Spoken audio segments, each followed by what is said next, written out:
नमस्कार साथियों, मैं रितेश आप लोगों को अपने YouTube चैनल PCS सॉल्यूशन 360 पे आप लोग का स्वागत है।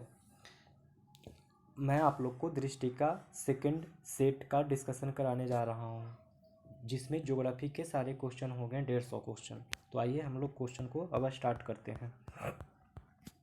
पहला क्वेश्चन कह रहा है कि दक्षिण पूर्व एशिया का में एकमात्र भू आबद्ध देश है, वो कौन है? तो लाओस।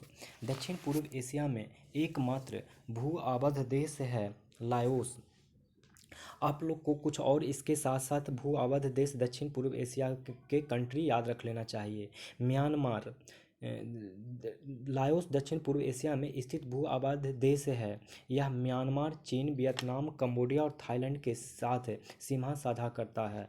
ये जो लाओस है वो किसके किसके साथ सीमा साझा करता है? तो म्यांमार, चीन, वियतनाम, कंबोडिया और थाईलैंड के साथ।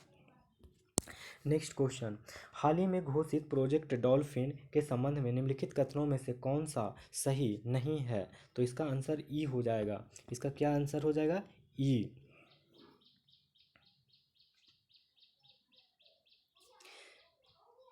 देखिए, यह परियोजना प्रोजेक्ट टाइगर की तर्ज पर होगी, तो ये बात सही है, क्योंकि प्रोजेक्ट डॉल्फिन प्रोजेक्ट टाइगर के तर्ज पर होगा, जिसने बाघों की आबादी बढ़ने में मदद की है।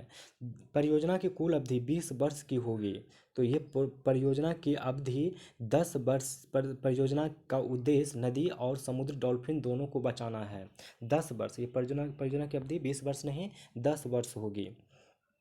इसका उद्देश्य केवल नदी डॉल्फिन को बचाना है तो नहीं, इसका सिर्फ नदी डॉल्फिन को बचाना नहीं है, बल्कि नदी और समुद्री डॉल्फिन दोनों को बचाना है। इसे जल शक्ति मंत्रालय द्वारा लागू किया जाएगा। यह परियोजना पर्यावरण एवं जलवायु परिवर्तन मंत्रालय द्वारा कार्यान्वित की जाएगी। तो ये तीनों ही गलत है, तो सही कथन पूछ रहा था, नहीं कथन पूछ रहा मैंने, गलत कथन। तो ये तीनों ही गलत है, पहला सही है, तो इसका आंसर ई हो जाएगा। तीसरा, अटल सुरंग समुद्र तल से 10,000 फीट ऊपर विश्व की सबसे लंबी हाई सुरंग है। इसकी लंबाई है 9.02 किलोमीटर।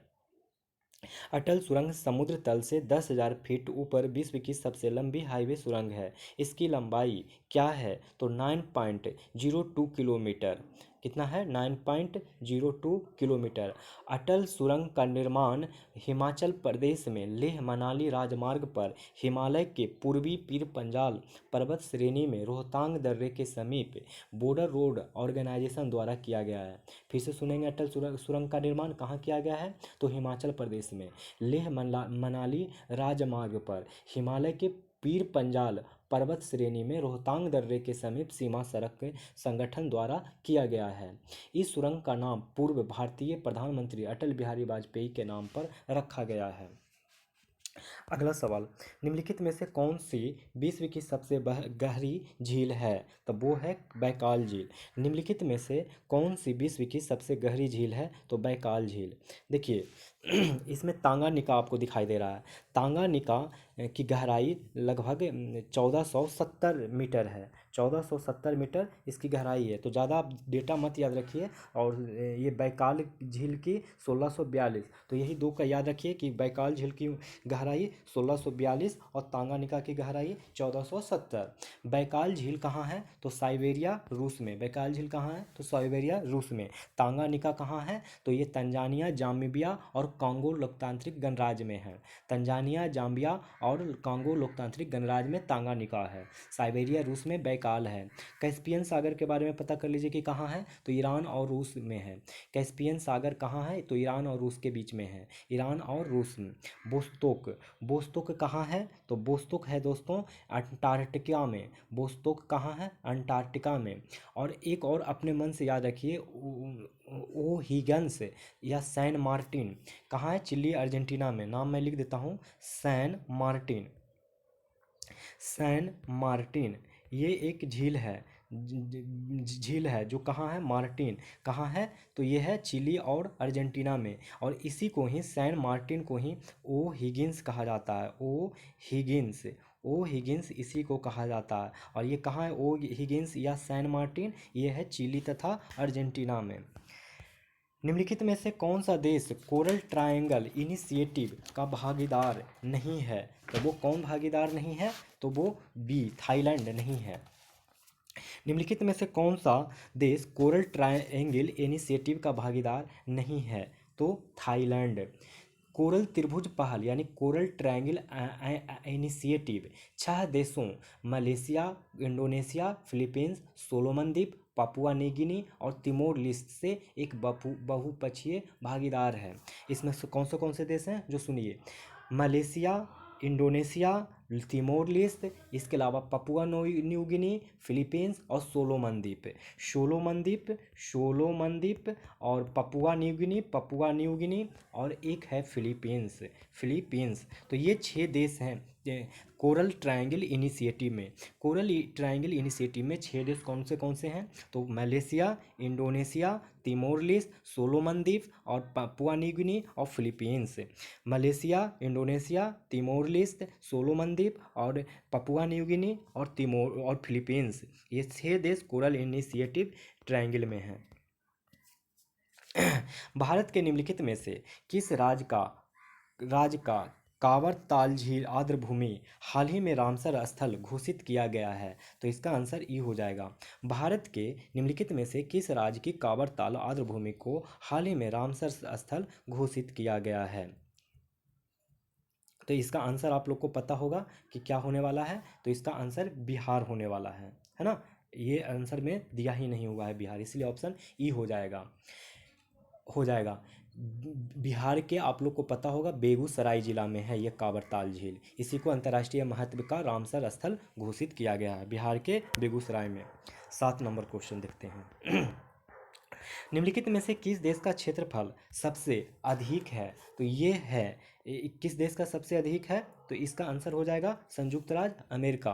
देखिए निम्नलिखित में से पूछ रहा है कि इन 4 देशों में से सबसे अधिक क्षेत्रफल किसका है? तो इस केस में संयुक्त राज्य अमेरिका होगा। लेकिन अगर दुनिया में पूछा जाए तो नंबर 1 पर रूस है, फिर कनाडा है, फिर अमेरिका है, फिर चीन है, फिर ब्राज़ील है, फिर ऑस्ट्रेलिया है, देन इंडिया है, एंड देन अर्जेंटीना और कजाकिस्तान और अल्जीरिया है।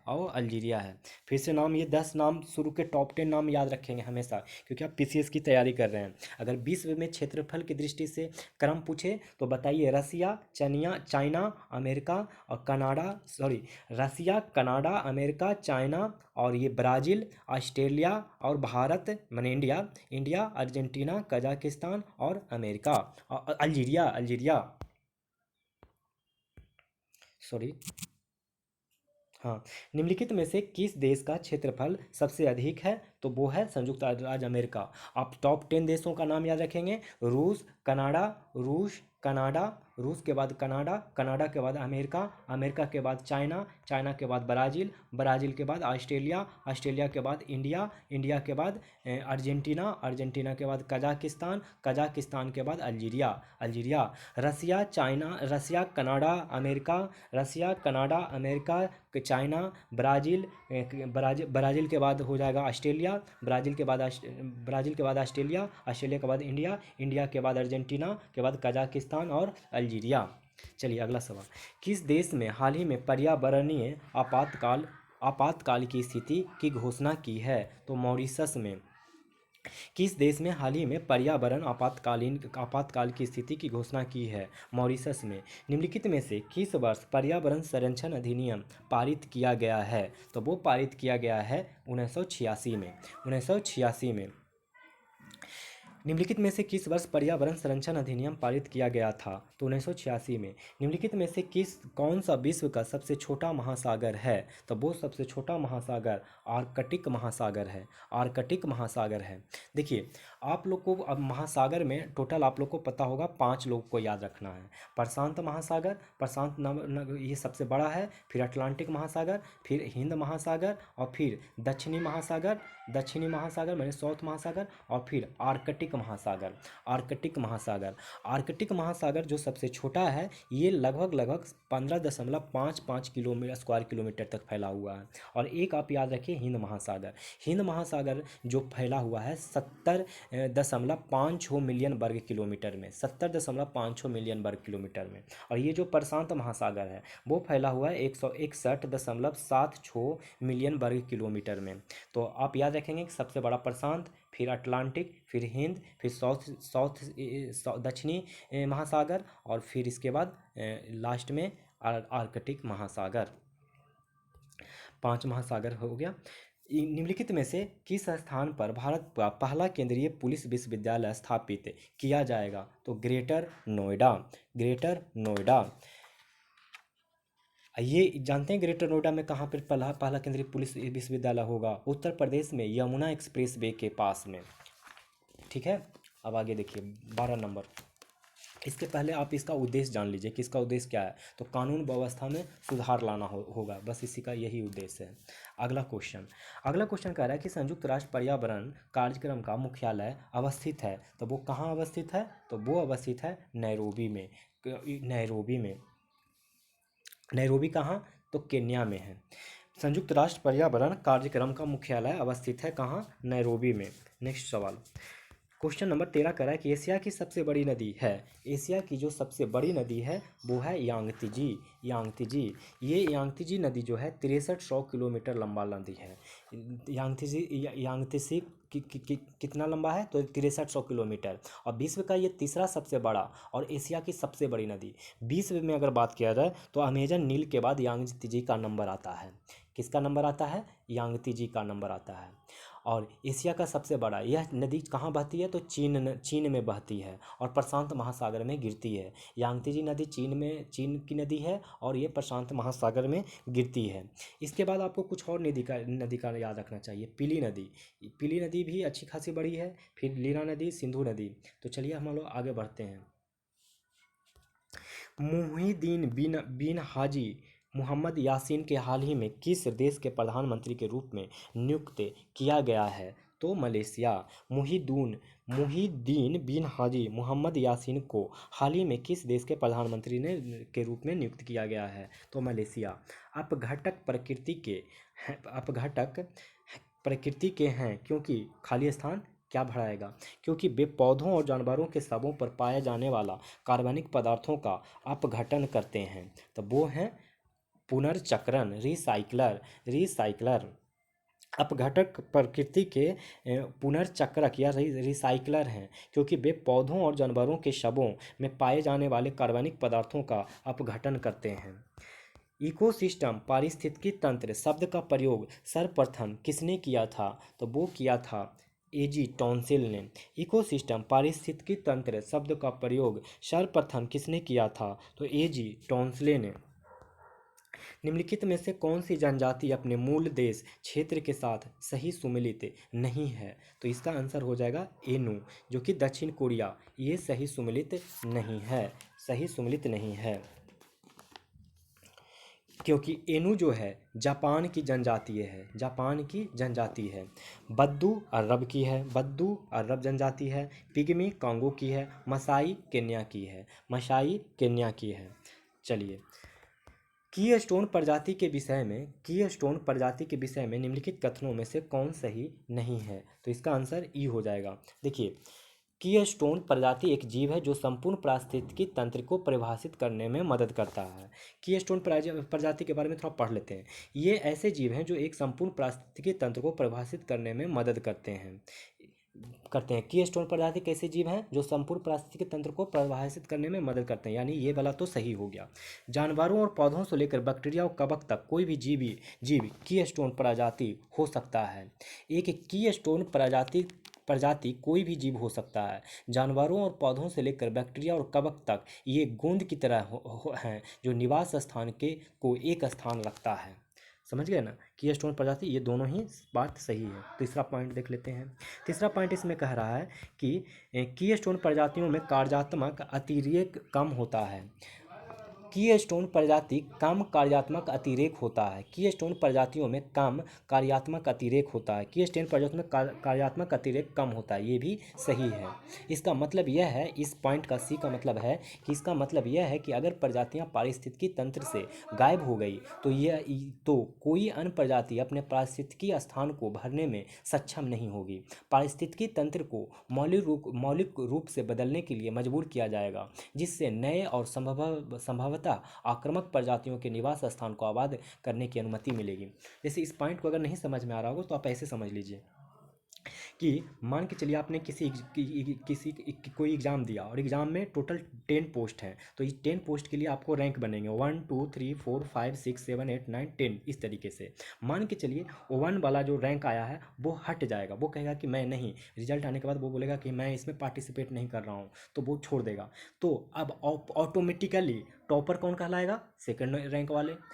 अब फर्स्ट वाले हट जाएंगे तो ऑटोमेटिक सेकंड वाले टॉपर कहला जाएंगे और थर्ड वाले सेकंड टॉपर। बस यही कह रहा है कि अगर कीस्टोन प्रजाति में कोई एक जीव विलुप्त हो जाता है तो उसका स्थान भरने के लिए कोई दूसरी चीज़ आ जाएगा। नंबर दूसरा में देखिए, कीस्टोन प्रजातियों के बिना पारिस्थितिकी तंत्र नाटकीय रूप से अलग होगा या पूरी तरह से अस्तित्व में नहीं होगा। कीस्टोन प्रजाति यह एक पारिस्थितिकी समुदाय में सबसे बड़ी या सबसे बहुतायत वाली प्रजाति नहीं हो सकती है, लेकिन यदि एक कीस्टोन को हटा दिया जाता है तो यह घटनाओं की एक श्रृंखला बंद कर देती है जो अपने निवास स्थान की संरचना और जैव विविधता को कुछ अलग तरीके से बदल देती है। अपनी कीस्टोन प्रजातियों के बिना पारिस्थितिकी तंत्र नाटकीय रूप से अलग होगा या पूरी तरह अस्तित्व में नहीं रहेगा। तो ये पॉइंट भी सही है, यानी इसमें सारे पॉइंट्स सही दिए गए हैं, इसलिए आंसर ई हो जाएगा। कीस्टोन प्रजाति शिकार पारिस्थितिकी तंत्र के इंजीनियरों, म्यूचुअलिस्ट और पौधों जैसी कई व्यापक श्रेणियों में आती है। अब 19 नंबर कह रहा है कि निम्नलिखित भारतीय पक्षियों में से कौन सा गंभीर रूप से लुप्त प्राय नहीं है? तो इसका भी आंसर ई हो जाएगा, क्योंकि देखिए गंभीर रूप से लुप्त प्राय जंगली जानवरों की प्रजातियों के लिए IUCN रेड लिस्ट द्वारा निर्धारित सबसे अधिक जोखिम वाली श्रेणी है 10 स्तनधारी, 15 पक्षी, 6 सरीसृप, 19 उभयचर की प्रजाति, 14 मछली आदि शामिल हैं। ठीक है, और देखिए ये कौन से हैं? तो Baer pochard, great Indian bustard तो है ही ऑप्शंस में, फिर बंगाल फ्लोरिकन जो कि नहीं है ऑप्शन में लेकिन है भी, ये भी मतलब गंभीर रूप से लुप्त प्राप्त हैं। तो इसमें पूछ रहा है कि कौन लुप्त प्राय नहीं है, तो देख लेते हैं कौन कौन लुप्त प्राय नहीं है। नाम सुनते जाइएगा कि क्या क्या लुप्त प्राय हैं। फिर से बोलता हूँ, Baer pochard, great Indian bustard, Bengal florican, जंगली उल्लू, Siberian crane, spoon billed sandpiper, sociable lapwing, Jerdon courser, white black vulture, red headed vulture, white billed heron, slender billed vulture, भारतीय गिद्ध, Himalayan quail, pink headed duck. तो जंगली उल्लू भी मैंने बताया था, साइबेरियन क्रेन भी बताया था, भारतीय गिद्ध बताया था। तो ये सारे के सारे क्या हैं? गंभीर रूप से लुप्त प्राय हैं। तो इसमें से कोई भी आंसर गलत नहीं है, यानी ये ऑप्शन सही हो जाएगा।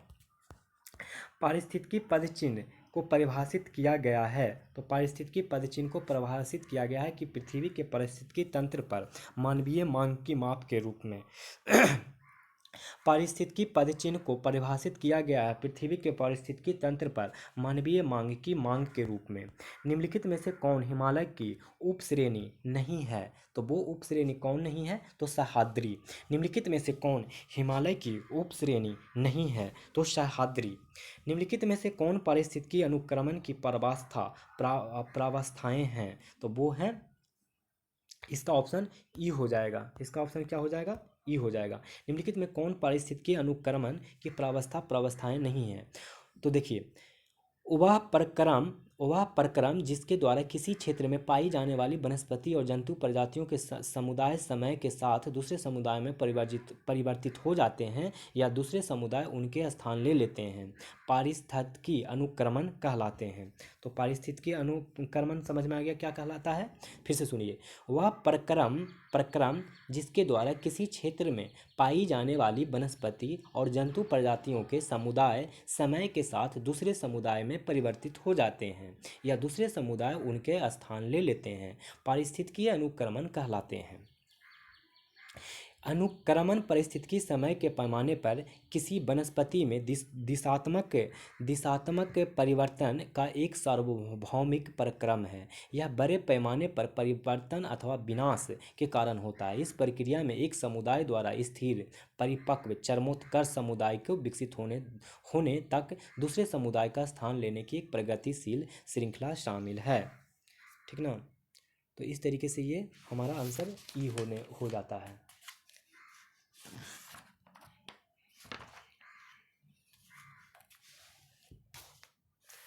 अब एक पॉइंट और सुन लीजिए कि 1916 में फ्रेडरिक क्लीमेंट्स के अनुक्रमण का एक वर्णनात्मक सिद्धांत प्रकाशित किया और इसे एक समान पारिस्थितिकी अवधारणा के रूप में उन्नत किया। क्लीमेंट्स के अनुसार अनुक्रमण विभिन्न चरणों से युक्त एक प्रक्रिया है। ये प्रक्रियाएं क्या है जरा देखिएगा। ये प्रक्रियाएं वनस्पति रहित है, फिर प्रवासन है जो ऑप्शन में नहीं है, तो याद रखिएगा टोटल कितने हैं, 1 2 3 4 5 6 7, टोटल 7 हैं। 4 तो ऑप्शंस में है, 3 और आपको याद करवाता हूँ। वनस्पति रहित, स्थिरीकरण, स्पर्धा और आस्थापन। आस्थापन आस्थापन आस्थापन आस्थापन को इसेसिस कहा जाता है। तो वनस्पति रहित, प्रवासन, आस्थापन, एकत्रीकरण, स्पर्धा, प्रतिक्रिया और स्थिरीकरण। फिर से सुनेंगे। वनस्पति रहित, प्रवासन, आस्थापन, एकत्रीकरण, स्पर्धा, प्रतिक्रिया, स्थिरीकरण। वनस्पति रहित में सर्वप्रथम किसी भी प्रकार की वनस्पति से रहित नग्न क्षेत्र का निर्माण। वनस्पति रहित क्या है, तो सर्वप्रथम किसी भी प्रकार की वनस्पति से रहित नग्न क्षेत्र का निर्माण। प्रवासन क्या है, यह प्रजनकों के आगमन को संदर्भित करता है। आस्थापन क्या है, तो इसमें वनस्पति की स्थापना और प्रारंभिक विकास शामिल है। आस्थापन क्या है, इसमें वनस्पति की स्थापना और प्रारंभिक विकास शामिल है। एकत्रीकरण क्या है, तो आस्थापन के बाद एक प्रजाति के व्यक्ति अपनी संख्या को एकत्र करते हैं और एक दूसरे के करीब रहते हैं। एकत्रीकरण क्या हो गया, तो आस्थापन के बाद एक प्रजाति के व्यक्ति अपनी संख्या को एकत्रित करते हैं और एक दूसरे के करीब रहते हैं। स्पर्धा क्या है, तो जैसे जैसे वनस्पति अच्छी तरह से स्थापित या बढ़ती और फैलती जाती है, विभिन्न प्रजातियां खुले आकाश, प्रकाश और पोषक तत्वों के लिए प्रतिस्पर्धा करना शुरू कर देती है। प्रतिक्रिया, इस चरण के दौरान ऑटोजेनिक परिवर्तन जैसे कि ह्यूमस का निर्माण निवास स्थान को प्रभावित करता है और एक संयंत्र समुदाय दूसरे को प्रस्थापित करता है। फिर स्थिरीकरण क्या होता है, तो प्रजातियों की जनसंख्या का अंतिम समस्थिति की दशा प्राप्त करना। अब देखते हैं हम लोग नेक्स्ट क्वेश्चन कि बेतला राष्ट्रीय उद्यान निम्नलिखित में से किस भारतीय राज्य में अवस्थित है, तो वो अवस्थित है झारखंड में। बेतला राष्ट्रीय उद्यान निम्नलिखित में से किस भारतीय राज्य में अवस्थित है, तो झारखंड में। झारखंड राज्य के लातेहार जिले में के छोटा नागपुर पठार में स्थित है।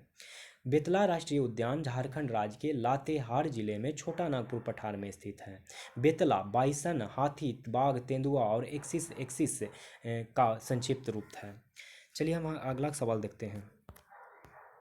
24 नंबर, निम्नलिखित में से कौन सी गैस ग्लोबल वार्मिंग के लिए उत्तरदायी नहीं है, तो वो नहीं है आर्गन ग्लोबल वार्मिंग के लिए उत्तरदायी गैस नहीं है।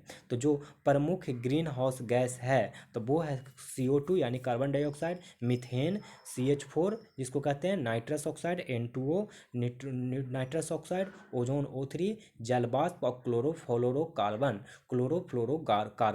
कौन से हैं, तो एक बार फिर से सुन लीजिए कि carbon dioxide, methane, nitrous oxide, N2O जिसको कहते हैं ओजोन O3, जलवाष्प और क्लोरोफ्लोरोकार्बन CFC, ये सारे ग्लोबल वार्मिंग के लिए उत्तरदायी हैं और नहीं कौन है, तो आर्गन।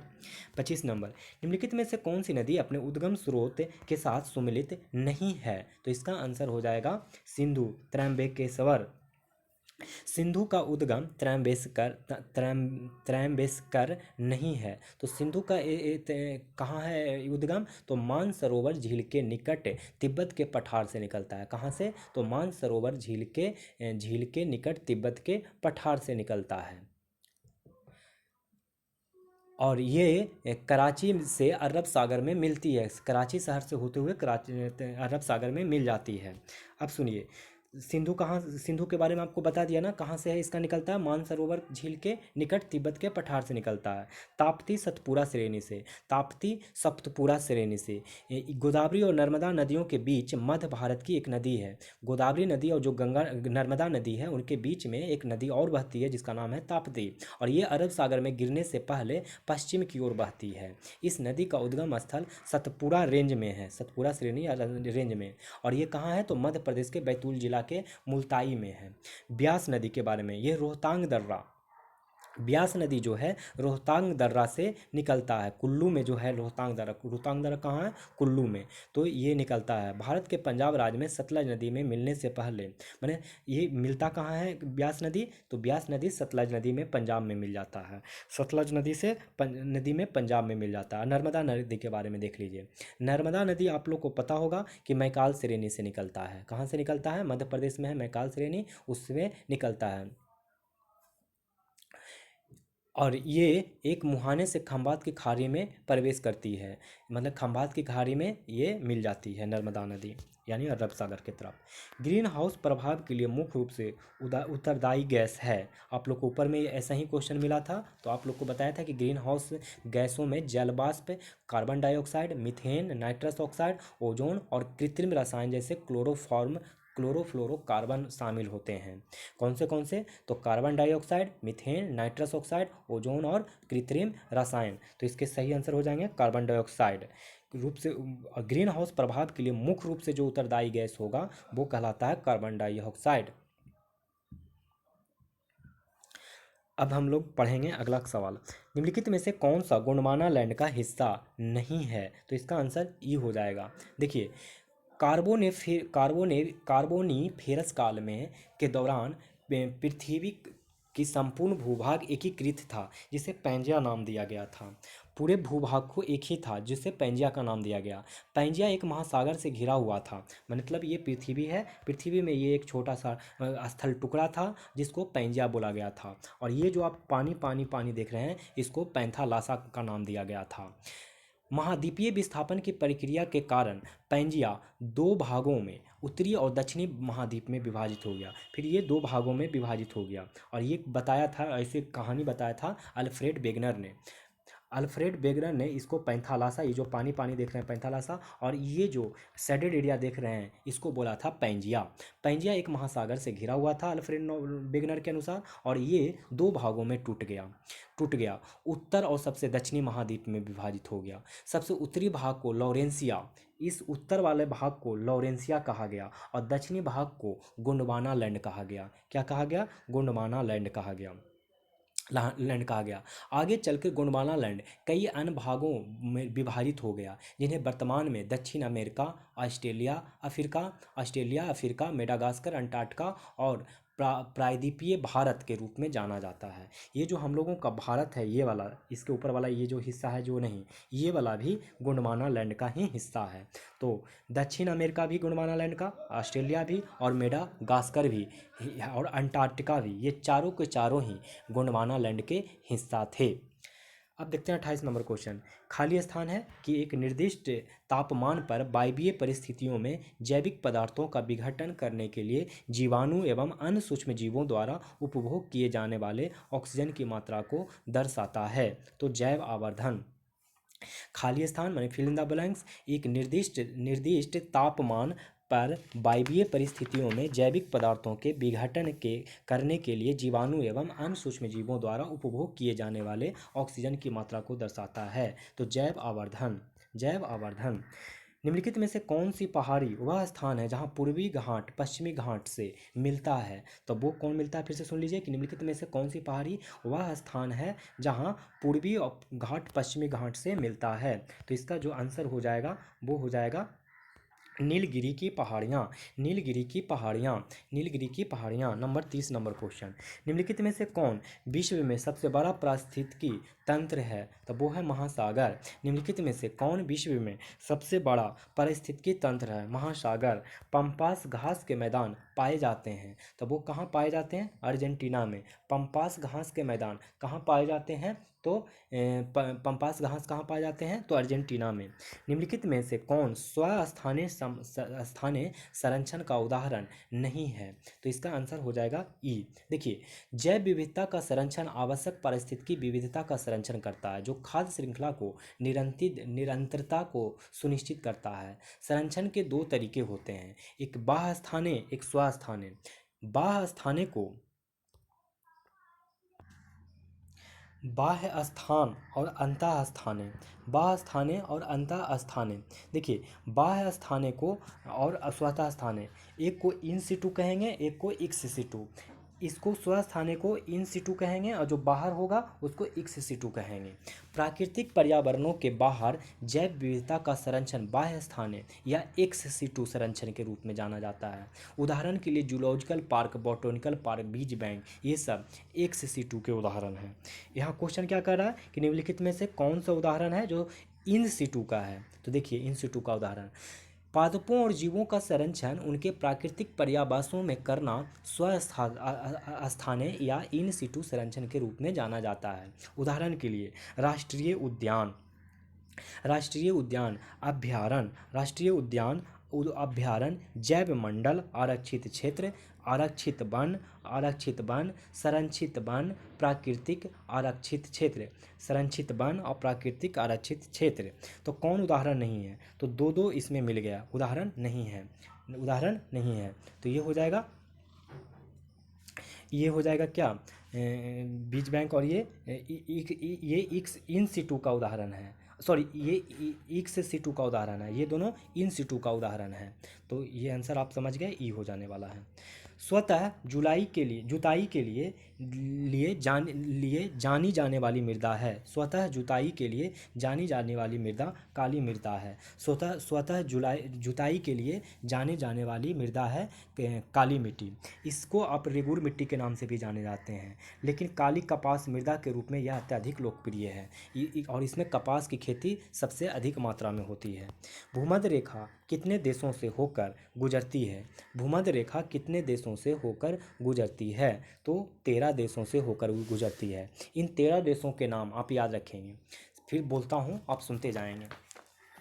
13 देश कौन से हैं? तो Ecuador, Colombia, Ecuador, Colombia, Colombia, Brazil, Gabon, Brazil, Gabon. फिर से सुन लीजिए, Ecuador, Colombia, Brazil, Gabon, Ecuador, Colombia, Brazil, Gabon. फिर कांगो गणराज्य, कांगो गणराज्य, कांगो गणराज्य, Uganda, Kenya, Uganda, Kenya, Congo गणराज्य, युगांडा, केनिया, केनिया। और उसके बाद केनिया के बाद सोमालिया, सोमालिया के बाद मालदीव, सोमालिया, मालदीव, मालदीव के बाद इंडोनेशिया, इंडोनेशिया के बाद किरीबाती, किरीबाती के बाद साओ टोम और Principe, Sao Tome, Sao Tome, Sao Tome और प्रिंसिप, साओ टोम और प्रिंसिप। फिर से सुन लीजिए, Ecuador, Colombia, Brazil, Ecuador, Colombia, Brazil, Gabon, Congo गणराज्य, गैबोन, कांगो गणराज्य, Uganda, Kenya, Somalia, Maldives, Indonesia, Kiribati, फिर साओ टोम और प्रिंसिप शामिल हैं।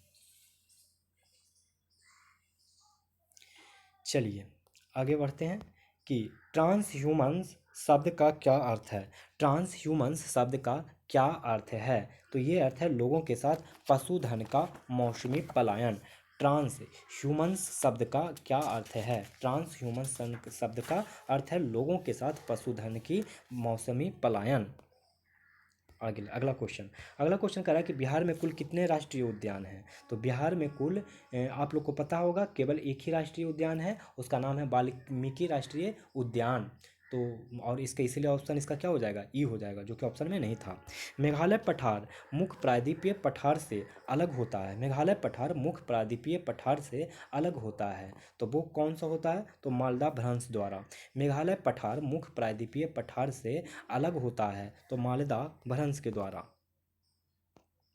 निम्नलिखित में से किस परिघटना के साथ बिग बैंग थ्योरी संबंधित है? निम्नलिखित में से किस परिघटना के द्वारा बिग बैंग थ्योरी प्रसिद्ध है? तो वो है ब्रह्मांड की उत्पत्ति से। निम्नलिखित में से किस परिघटना के साथ बिग बैंग थ्योरी संबंधित है? तो ब्रह्मांड की उत्पत्ति से। निम्नलिखित में से कौन सी परत वायुमंडल की सबसे ऊपरी परत है? निम्नलिखित में से कौन सी परत वायुमंडल की सबसे ऊपरी परत है? तो बहिर्मंडल। बहिर्मंडल बहिर्मंडल जो है वायुमंडल की सबसे ऊपरी परत है। और ये बहिर्मंडल 640 किलोमीटर से अधिक ऊपर जाने पे बहिर्मंडल बन जाता है।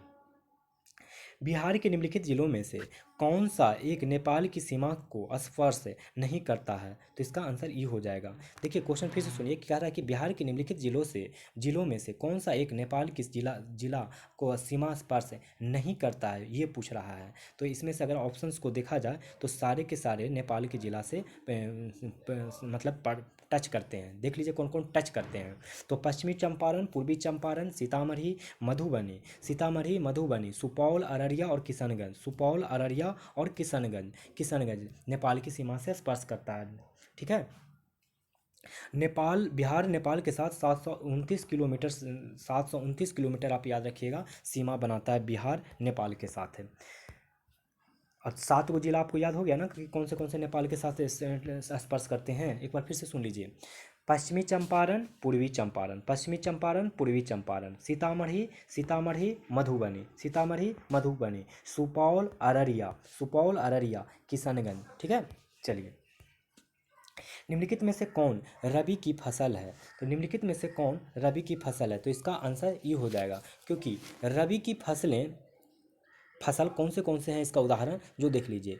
गेहूँ चना जई, गेहूँ चना जई, गेहूँ चना जई, जौ जौ, गेहूँ चना जई, जौ आलू सरसों, जौ आलू सरसों, सूरजमुखी, अलसी, धनिया, जीरा आदि शामिल हैं।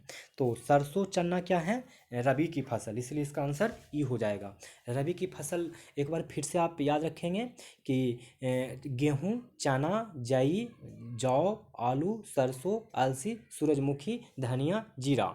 और अगर आप खरीफ की फसल याद करना चाहते हैं तो याद कर लीजिए धान, मक्का, ज्वार, बाजरा, धान, मक्का, ज्वार, बाजरा, कपास, गन्ना, मूंगफली, दालें। मक्का कपास जो हो गया वो हो गया खरीफ फसल। चलिए 42 नंबर क्वेश्चन का आंसर देखते हैं। 42 नंबर क्वेश्चन कह रहा है कि रिंग ऑफ फायर कहाँ स्थित है? रिंग ऑफ फायर स्थित है प्रशांत महासागर में। रिंग ऑफ फायर कहाँ स्थित है? तो प्रशांत महासागर में। निम्नलिखित में से कौन सा सबसे ठंडा बायोम है? निम्नलिखित में से कौन सा सबसे ठंडा बायोम है? तो टुंड्रा। निम्नलिखित में से कौन सबसे ठंडा बायोम है? तो टुंड्रा। भौगोलिक दृष्टि से बिहार को कितने भागों में बांटा गया है? भौगोलिक दृष्टि से बिहार को कितने भागों में बांटा गया है? तो 3 भागों में। भौगोलिक दृष्टि से बिहार को कितने भागों में बांटा गया है? तो 3 भागों में। आप वो 3 भागों को याद रखेंगे। एक शिवालिक पर्वत श्रेणी को बांटा गया है, एक बिहार का मैदान में बांटा गया और दक्षिणी पठार में। पहला शिवालिक पर्वत श्रेणी बांटा गया है, बिहार का मैदान बांटा गया है, और तीसरा दक्षिणी पठार क्षेत्र। पहला कौन सा? तो शिवालिक पर्वत श्रेणी, दूसरा बिहार का मैदान और दक्षिणी पठार क्षेत्र तीसरा में। शिवालिक पर्वत श्रेणी में 3 भागों में बांटा गया है, रामनगर दून और सोमेश्वर रेंज और हरहा घाटी। शिवालिक पर्वत श्रेणी को 3 भागों में, रामनगर दून और सोमेश्वर रेंज और हरहा घाटी के रूप में। और बिहार का मैदान में 2 गो, उत्तरी मैदान और दक्षिणी मैदान। ठीक है। चलिए 45 नंबर अब हम लोग क्वेश्चन देखते हैं कि निम्नलिखित में से किस भारतीय राज्यों में सबसे अधिक कोयला भंडार है? निम्नलिखित में से किस भारतीय राज्य में सबसे अधिक कोयला भंडार है? तो झारखंड में सबसे अधिक कोयला भंडार है। देखिए भारत में 5 राज्यों में सबसे अधिक कोयला भंडार पाए जाते हैं, जो नंबर 1 पे झारखंड है, नंबर 2 पे उड़ीसा है, नंबर 3 पे छत्तीसगढ़, नंबर 4 पे पश्चिम बंगाल और नंबर 5 पे मध्य प्रदेश है। नंबर 1 पे कोयला भंडार में झारखंड, नंबर 2 पे उड़ीसा, नंबर 3 पे छत्तीसगढ़, नंबर 4 पे पश्चिम बंगाल, नंबर 5 पे मध्य प्रदेश। निम्नलिखित जलधाराओं में कौन सी जलधारा ठंडी जलधारा है? कौन सी जलधारा ठंडी जलधारा है? देखिए इसका ऑप्शन ई हो जाएगा। क्यों? क्योंकि देखिए ठंडी जलधारा जो है वो उसका नाम कौन सा है वो याद रखिएगा। हम्बोल्ट या पेरुवियन धारा, हम्बोल्ट या पेरुविलियन धारा, ये भी ठंडी जलधारा है। कुरिल या ओआसियो धारा, कुरिल या ओआसियो धारा, कुरिल या ओरासियो धारा भी ठंडी जलधारा है। फिर कैलिफोर्निया धारा, कैलिफोर्निया जलधारा भी ठंडी जलधारा है। अंटार्कटिका धारा भी ठंडी जलधारा है। फिर ओहोत्सक धारा भी ठंडी जलधारा है। फिर लेब्राडोर धारा, लेब्राडोर धारा भी ठंडी जलधारा है। पूर्वी ग्रीनलैंड धारा और बेंगुएल धारा, ये भी ठंडी जलधारा है। अंटार्कटिका धारा और फॉकलैंड धारा और दक्षिण हिंद महासागर भी ठंडी जलधारा है। तो इसका आंसर ई हो जाने का कारण आप लोग को समझ में आ गया होगा। चलिए अब हम लोग 47 के तरफ देखेंगे। जब गर्म जलधारा का आएगा तो बता दूंगा उसमें। निम्नलिखित में से किस स्थान पर करेवा स्थलाकृति पाई जाती है? तो करेवा स्थलाकृति कश्मीर हिमालय में पाई जाती है। निम्नलिखित में से किस स्थान पर करेवा स्थलाकृति पाई जाती है? तो कश्मीर हिमालय में। 48 नंबर क्वेश्चन देखते हैं। इसमें ये कह रहा है कि बरौनी रिफाइनरी बिहार के निम्नलिखित में से किस जिले में स्थित है? तो वो है बेगूसराय। बरौनी रिफाइनरी बिहार के किस जिले में स्थित है? तो बेगूसराय। प्राकृतिक पर्यावरण का प्रकार जिसमें जीवों की एक विशेष प्रजाति निवास करती है उसे कहा जाता है, उसे क्या कहा जाता है? तो आवास। प्राकृतिक पर्यावरण का प्रकार जिसमें जीवों की एक विशेष प्रजाति निवास करती है उसे कहा जाता है आवास। विश्व का सबसे बड़ा द्वीप कौन सा है? तो विश्व का सबसे बड़ा द्वीप ग्रीनलैंड है। विश्व का सबसे बड़ा द्वीप कौन है? तो ग्रीनलैंड। अब हम लोग आगे बढ़ते हैं। ग्रीनलैंड के बाद जो दूसरा सबसे बड़ा द्वीप है न्यू गिनिया, न्यू गिनिया। तीसरा नंबर पे है 1 2 3, तीसरा नंबर पे बोर्नियो और चौथा पे मेडागास्कर, पांचवा पे बैफनी आइसलैंड। फिर से याद कर लीजिए, Greenland, New Guinea, Borneo, Madagascar, Baffin Island. बस इतना ही याद रखिए। भारत में कुल प्रमुख बंदरगाहों की संख्या कितनी है? तो 13। भारत में कुल बंदरगाहों की संख्या कितनी है? तो 13। 9 तटीय राज्यों में गुजरात, महाराष्ट्र, गोवा, कर्नाटक, केरल, तमिलनाडु, आंध्र प्रदेश, उड़ीसा और पश्चिम बंगाल में ही ये 13 का 13 हैं। और एक आपको पता होगा 12 हैं तटीय राज्यों में और एक है हमारा कहाँ पे? तो अंडमान निकोबार पोर्ट ब्लेयर में। निम्नलिखित में से कौन सा देश इथोपिया के साथ सीमा साझा नहीं करता है? तो युगांडा इथोपिया के साथ सीमा साझा नहीं करता है। बाकी इरिट्रिया, सोमालिया, दक्षिण सूडान ये इथोपिया के साथ सीमा साझा करता है। निम्नलिखित में से कौन सा देश इथोपिया के साथ सीमा साझा नहीं करता है? तो युगांडा सीमा साझा नहीं करता है। निम्नलिखित में से कौन सा अंतर्राष्ट्रीय प्रोटोकॉल समझौता किगाली समझौता द्वारा संशोधित किए गए हैं? तो वो किए गए हैं मॉन्ट्रियल प्रोटोकॉल, मॉन्ट्रियल प्रोटोकॉल। निम्नलिखित में से कौन से अंतर्राष्ट्रीय प्रोटोकॉल समझौता अभी समय किगाली समझौता द्वारा संशोधित किए गए हैं? तो मॉन्ट्रियल प्रोटोकॉल, मॉन्ट्रियल प्रोटोकॉल। हाल ही में समाचारों में रहा नीस स्थित है, समाचारों में रहा नीस स्थित है तो फ्रांस में। हाल ही में समाचारों में रहा नीस स्थित है तो फ्रांस में, फ्रांस में। निम्नलिखित में से कौन सा बांध अपने स्थान के साथ सही सुमेलित नहीं है? तो इसका आंसर ई हो जाएगा। देखिए, निम्नलिखित में से कौन सा बांध अपने स्थान के साथ सही सुमेलित नहीं है? तो जो इसका आंसर हो जाएगा 55 का ई। क्योंकि देखिए उकाई जो बांध है वो महाराष्ट्र में नहीं होगा, क्योंकि उकाई बांध का ओरिजिनल आंसर गुजरात में ताप्ती नदी पर है। उकाई बांध कौन से नदी पे है? तो ताप्ती नदी में, गुजरात में। हीराकुंड बांध उड़ीसा में है, महानदी पे। हीराकुंड बांध उड़ीसा में है, महानदी पे। हीराकुंड बांध उड़ीसा में महानदी पे। बगलिहार जो है जम्मू कश्मीर में है, चेनाब नदी पे। बगलिहार जम्मू कश्मीर में चेनाब नदी पे। और पंचेत बांध है झारखंड में दामोदर नदी पे। पंचेत बांध है झारखंड में दामोदर नदी पे। निम्नलिखित देशों में से कौन सा विश्व में स्वर्ण का सबसे बड़ा उत्पादक देश है? तब वो हो जाएगा चीन। निम्नलिखित देशों में कौन विश्व में स्वर्ण का सबसे बड़ा उत्पादक देश है? चीन। वन्यजीव वन्य जीव संरक्षण अधिनियम किस वर्ष पारित किया गया था? तो वो पारित किया गया था 1972 में। वन्य जीव संरक्षण अधिनियम किस वर्ष पारित किया गया था? तो 1972 में। क्षेत्रफल की दृष्टि से भारत का विश्व में निम्नलिखित में से कौन सा स्थान है? तो वो स्थान है, कौन सा है? तो इसका आंसर ई। क्यों? क्योंकि आप लोग को हम ऑलरेडी शुरू में ही बताए थे कि भारत 7वां स्थान पे है, और आपको हम नाम भी याद करवा दिए थे कि कौन सा है। शुरू में मैंने आपको रसिया याद करवाया था, फिर कनाडा, फिर यूनाइटेड स्टेट अमेरिका, फिर चाइना, फिर ब्राज़ील, फिर ऑस्ट्रेलिया, और फिर इंडिया, अर्जेंटीना और कजाकिस्तान और अल्जीरिया याद करवाया था। तो गिन लीजिए, 1 2 3 4 5 6 7। तो 7वां पोजीशन पे इंडिया का रैंक है, जो कि ऑप्शंस में नहीं है। ठीक है ना? तो अब हम लोग देखेंगे नेक्स्ट क्वेश्चन, क्वेश्चन नंबर 59। निम्नलिखित में से कौन सी एक पश्चिम की ओर बहने वाली नदी है? तो वो नदी है नर्मदा। निम्नलिखित में से कौन सी एक पश्चिम की ओर बहने वाली नदी है? नर्मदा। नर्मदा। अब हम लोग अगला क्वेश्चन देखते हैं। एक बात और, चलिए अगला क्वेश्चन देखते हैं। उस प्रक्रिया का क्या नाम है जिसमें एक जल निकाय पोषक तत्वों से अत्यधिक समृद्ध हो जाता है? तो वो हो जाता है सुपोषण। सुपोषण। सुपोषण वह प्रक्रिया है जिसमें एक जल निकाय पोषक तत्वों से भरा हो जाता है, भरपूर हो जाता है। परिणाम स्वरूप में जल में समान पौधों की संख्या में वृद्धि होने लगती है। एक जल निकाय में शैवाल और प्लवकों का अत्यधिक विकास इस प्रक्रिया के संकेतक हैं। तो ठीक है ना? उस प्रक्रिया का क्या नाम है जिसमें एक जल निकाय पोषक तत्वों से अत्यधिक समृद्ध हो जाता है? तो सुपोषण। महानदी और अलकनंदा नदियाँ मिलती है, कहाँ पे मिलती है? तो ये मिलती है दोस्तों रुद्रप्रयाग में। रुद्रप्रयाग में। रुद्रप्रयाग पंच प्रयागों, विष्णु प्रयाग, नंद प्रयाग, कर्ण प्रयाग, रुद्रप्रयाग और देव प्रयागों में से एक है। पंच प्रयाग, ठीक ना? तो पंच प्रयागों में से एक प्रयाग ये भी है। तो महानदी और अलकनंदा कहाँ मिलती है? तो रुद्र प्रयाग में।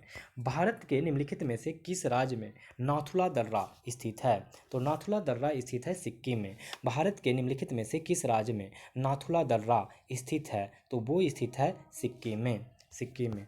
बिहार के निम्नलिखित में से किस जिले में सर्वाधिक वर्षा होती है? तो वो होती है किशनगंज। बिहार के निम्नलिखित में से किस जिले में सर्वाधिक वर्षा होती है? किशनगंज।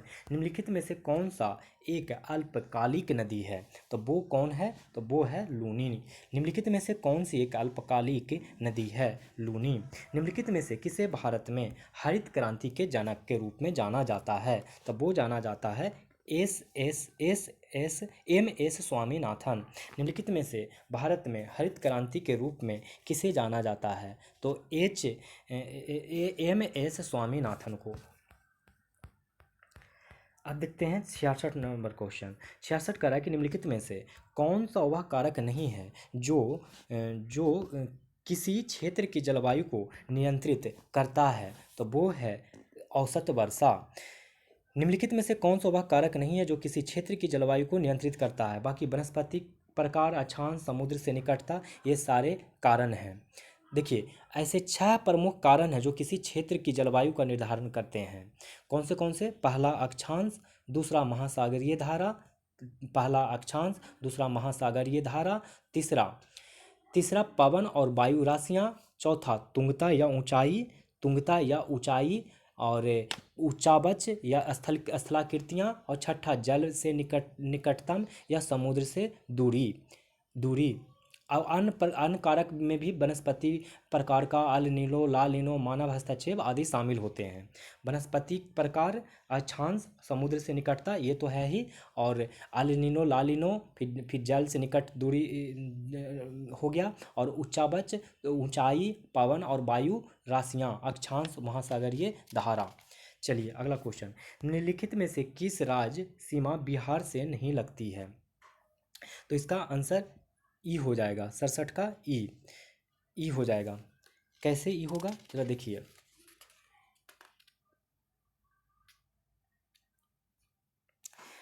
इसमें नेपाल क्या कह रहा है कि देश की सीमा बिहार से नहीं लगती है, तो नेपाल और पश्चिम बंगाल ये तो बिहार से लगता ही लगता है, इसलिए इसका ऑप्शन ई हो जाएगा। ठीक ना? बिहार एक भू अवध राज्य है जो आपको पता होगा। उत्तर में नेपाल है और पश्चिम में उत्तर प्रदेश, दक्षिण में झारखंड और पूरब में पश्चिम बंगाल से घिरा हुआ है। चलिए, भारत के किस राज्य में उत्तर पूर्वी मानसून में सर्वाधिक वर्षा होती है? तो वो होती है तमिलनाडु में। भारत के किस राज्य में उत्तर पूर्वी मानसून में सर्वाधिक वर्षा होती है? तमिलनाडु में। मानव विकास की अवधारणा प्रस्तुत की गई थी? तो प्रस्तुत की गई थी डॉक्टर महबूब आल उल हक द्वारा। मानव विकास की अवधारणा प्रस्तुत की गई थी डॉक्टर महबूब उल हक के द्वारा। अगला सवाल कह रहा है कि बिहार में पाई जाने वाली बलथर मृदा के विषय में निम्नलिखित कथन कौन से तथ्य सही हैं? तो इसका आंसर ई होने वाला है। क्या होने वाला है? ई। क्वेश्चन को एक बार फिर से देखेंगे कि बिहार में पाई जाने वाली बलथर मृदा के विषय में निम्नलिखित में से कौन से तथ्य सही हैं? कुल मिलाकर ये बलथर मिट्टी के बारे में बोल रहा है। तो देखिए, बलथर मिट्टी जो है कैमूर के पठार से लेकर राजमहल की पहाड़ियों तक 5 से 15 किलोमीटर तक की संकरी पट्टी में पाई जाती है। पहला इसमें देख लीजिए क्या कह रहा है कि यह मृदा छोटा नागपुर के पठार, क्या ये छोटा नागपुर के पठार में है? तो हाँ, नहीं है, क्योंकि ये कैमूर के पठार पे है। और दक्षिण गंगा मैदान के संक्रमणकालीन क्षेत्रों के बीच विकसित हुई है। यह कम उपजाऊ तथा इसमें जल धारण की क्षमता कम होती है।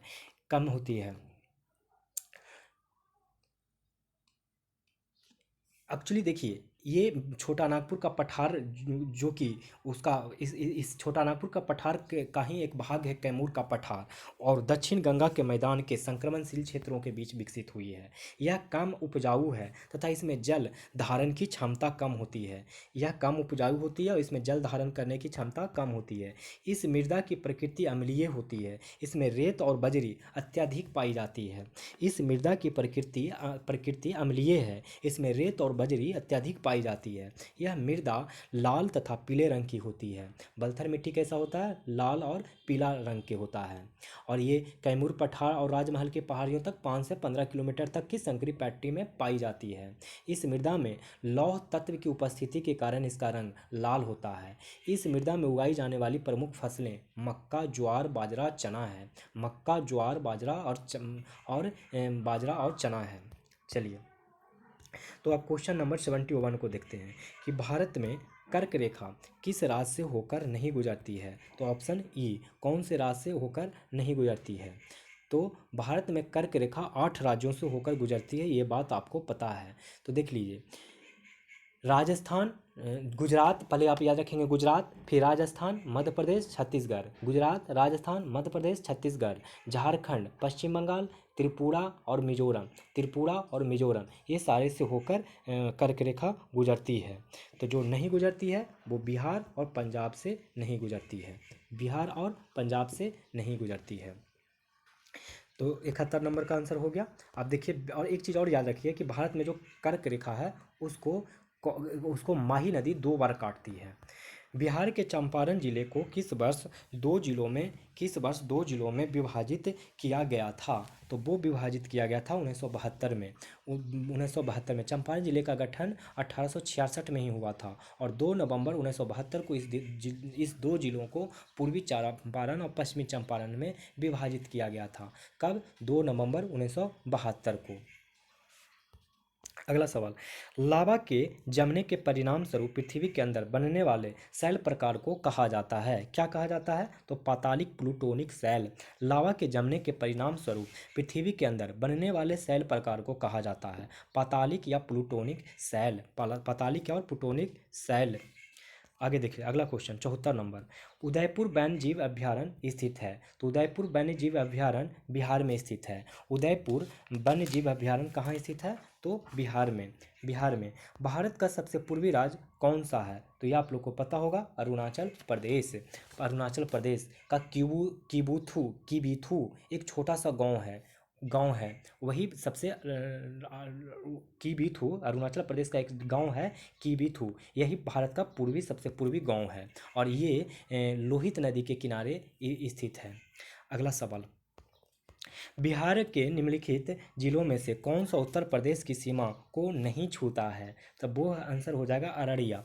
क्योंकि क्या फिर से कि उत्तर प्रदेश की 7 सीमा कौन नहीं बिहार का जिला करता है, तो अररिया। बाकी सिवान, गोपालगंज, बक्सर करता है। और जान लीजिए बिहार के 8 जिले टोटल हैं जो शेयर करता है उत्तर प्रदेश के साथ अपनी सीमा। कौन सा, तो पश्चिमी चंपारण, गोपालगंज, सिवान, सारण, भोजपुर, बक्सर, कैमूर, रोहतास। पश्चिमी चंपारण, गोपालगंज, सिवान, सारण, भोजपुर, बक्सर, कैमूर और रोहतास। अगला सवाल 77 नंबर।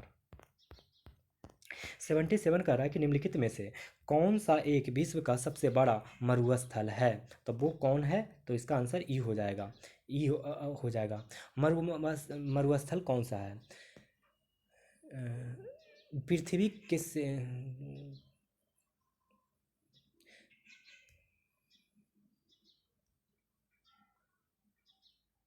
देखिए एक्चुअली में अगर देखा जाए आप लोग को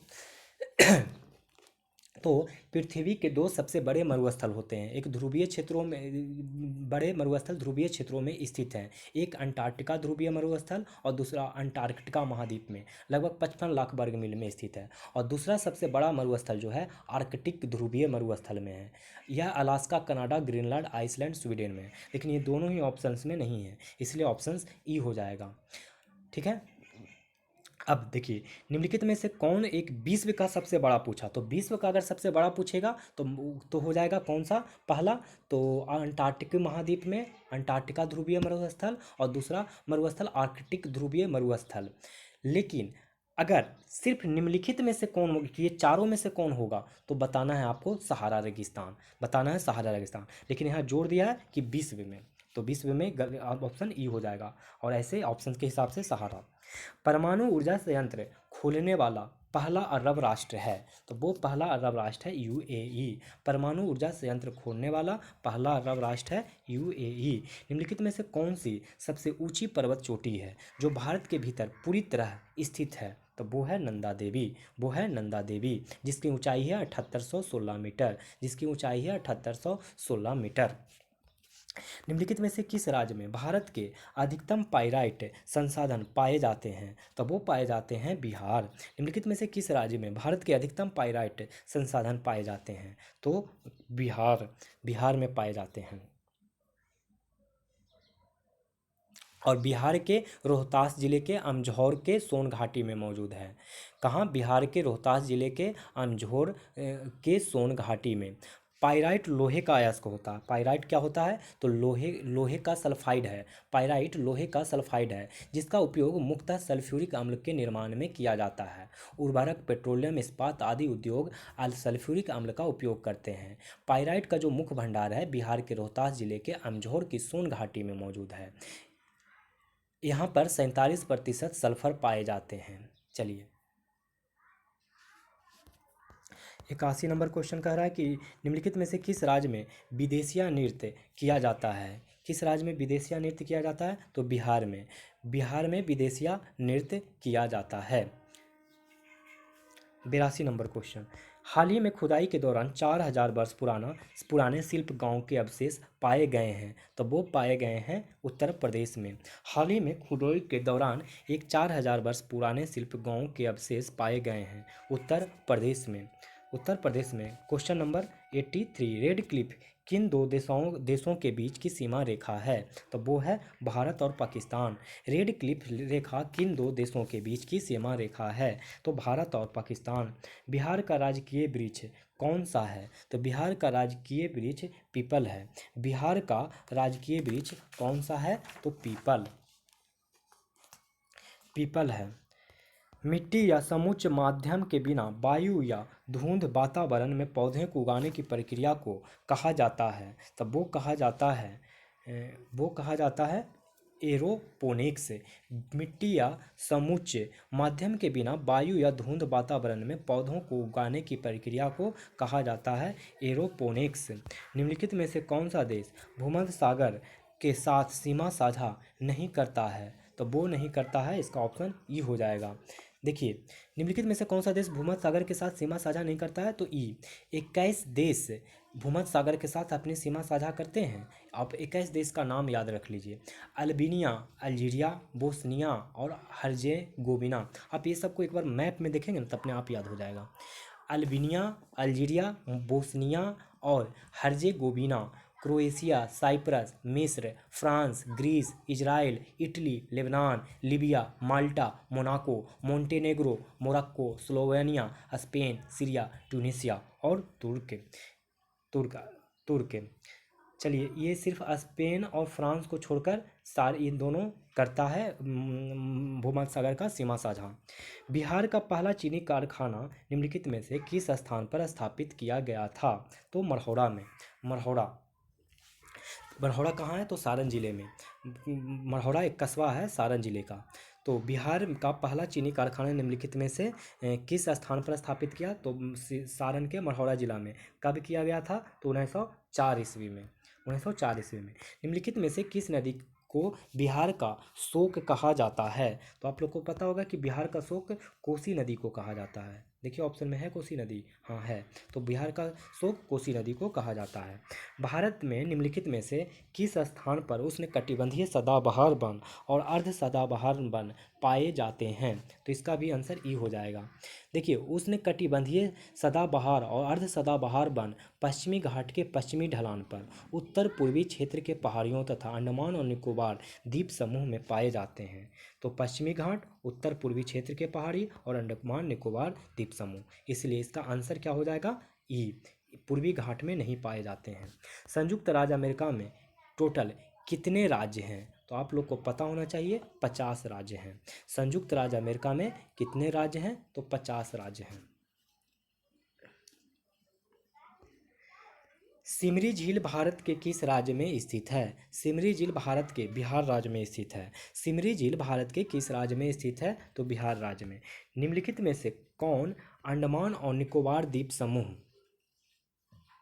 अच्छा, एक चीज़ और, ये जो सिमरी झील है, सिमरी झील बिहार में है, तो बिहार के किस जिला में है? ये इंपॉर्टेंट हो जाता है। ये डिवीजन सहरसा में है। सहरसा में है, ठीक है। सहरसा आप याद रखिएगा, कहाँ है? सहरसा में। अगला क्वेश्चन, निम्नलिखित में से कौन अंडमान और निकोबार द्वीप समूह का उच्चतम बिंदु है? तो वो उच्चतम बिंदु है सैडल पीक। निम्नलिखित में से कौन अंडमान और निकोबार द्वीप समूह का उच्चतम बिंदु है? तो सैडल पीक, जिसका ऊंचाई 732 मीटर है। कितना? 732 मीटर। अगला सवाल कह रहा है 93 नंबर कि गरजता चरिसा प्रचंड प्राचा सा चिखता साठा है। तो ये है महासागरीय पवन। महासागरीय पवन, और ये शक्तिशाली पछुआ पवन है, ठीक है। और वो भी दक्षिणी गोलार्ध का, ये तीनों का तीनों पवन जो है ये दक्षिणी गोलार्ध का है और ये पछुआ पवने हैं। अब हम लोग देखेंगे 94 नंबर क्वेश्चन। 94 कह रहा है कि निम्नलिखित में से कौन सा महासागर मलक्का जलडमरू मध्य से जुड़ा हुआ है? तो हिंद महासागर और प्रशांत महासागर। निम्नलिखित में से कौन से महासागर मलक्का जलडमरू से जुड़े हुए हैं? तो हिंद महासागर और प्रशांत महासागर। निम्नलिखित में से कौन सी फसल बिहार में नहीं उगाई जाती है? तो बिहार में से कौन सी फसल नहीं उगाई जाती है? आंसर ई। बिहार एक कृषि प्रधान राज्य है जहाँ खेती मुख्य रूप से प्रकृति में ही निहित होती है। तो जो दिए गए जितने सारे फसल हैं ये सारे हम लोग उगाते हैं। मेस्ता, चाय, खेसारी, मिर्च, ये सारे के सारे फसल हम लोग क्या करते हैं? उगाते हैं। भारत के पश्चिमी तटों का दक्षिण से उत्तर की ओर सही क्रम है। दक्षिण से देखिए, भारत का जो पश्चिमी तट है, इस साइड का हिस्सा, उसमें दक्षिण से उत्तर की ओर माने नीचे से ऊपर की ओर सही क्रम लगाने कह रहा है। तो सही क्रम क्या हो जाएगा? तो सबसे पहले आपको मालाबार तट मिलेगा। कौन सा मिलेगा? मालाबार तट, फिर केनरा तट, फिर कोंकण तट, यहाँ तक मिलेगा मालाबार तट, फिर केनरा तट, फिर कोंकण तट मिलेगा, फिर कोंकण तट मिलेगा। तो मालाबार तट, केनरा तट और कोंकण तट। निम्नलिखित में से कौन स्थानांतरण कृषि का एक प्रकार नहीं है? तो वो नहीं कौन है? फेजेंडा। निम्नलिखित में से कौन सा स्थानांतरण कृषि का एक प्रकार नहीं है? तो फेजेंडा। बाकी फांग, झूम, मिल्पा, फांग, झूम और मिल्पा, फांग, झूम और मिल्पा, ये सारे स्थानांतरण कृषि का एक उदाहरण है। तो लेकिन फेजेंडा स्थानांतरण कृषि का उदाहरण नहीं है। फांग, झूम और शिल्पा बता दिया कि स्थानांतरण कृषि का उदाहरण है। अच्छा, फेजेंडा जो है वो ब्राज़ील के दक्षिण पूर्व क्षेत्रों में किया जाता है। मैंने फेजेंडा ब्राज़ील का ही फसल है। कांतो मैदान किस देश का हिस्सा है? कांतो मैदान जापान का हिस्सा है। कांतो मैदान जापान देश का हिस्सा है। अब 99 नंबर हम देख लेते हैं क्वेश्चन को। 99 नंबर क्वेश्चन कह रहा है कि निम्नलिखित में कौन सा देश सिक्किम के साथ अपनी सीमा साझा नहीं करता है? तो वो नहीं करता है बांग्लादेश। निम्नलिखित में से कौन सा देश सिक्किम के साथ अपनी सीमा साझा नहीं करता है? तो बांग्लादेश। बांग्लादेश सिक्किम के साथ सीधा नहीं करती है। बाकी नेपाल, चीन, बांग्लादेश, भूटान, सॉरी नेपाल, चीन, भूटान के साथ सिक्किम क्या करता है? सीमा साझा करता है। अगला सवाल, बागमती सिंचाई परियोजना भारत के किस राज्य में शुरू की गई है? तो वो की गई है बिहार में। बागमती सिंचाई परियोजना भारत के किस राज्य में शुरू की गई है? तो बिहार में। निम्नलिखित में से कौन भारत में वाणिज्यिक खेती के लिए अनुमोदित एकमात्र आनुवंशिक रूप से संशोधित फसल है? तो वो कौन सा है? कपास। निम्नलिखित में से कौन भारत में वाणिज्यिक खेती के लिए अनुमोदित एकमात्र आनुवंशिक रूप से संशोधित फसल है? कपास। निम्नलिखित में से कौन भारत की मानसून प्रणाली की को प्रभावित करता है? तो वो कौन है? तो इसका आंसर ई हो जाएगा। देखिए, भारत की जलवायु मानसूनी पवनों से बहुत प्रभावित होती है। भारत की मानसून प्रणाली को प्रभावित करने वाले कारक बहुत सारे होते हैं, जैसे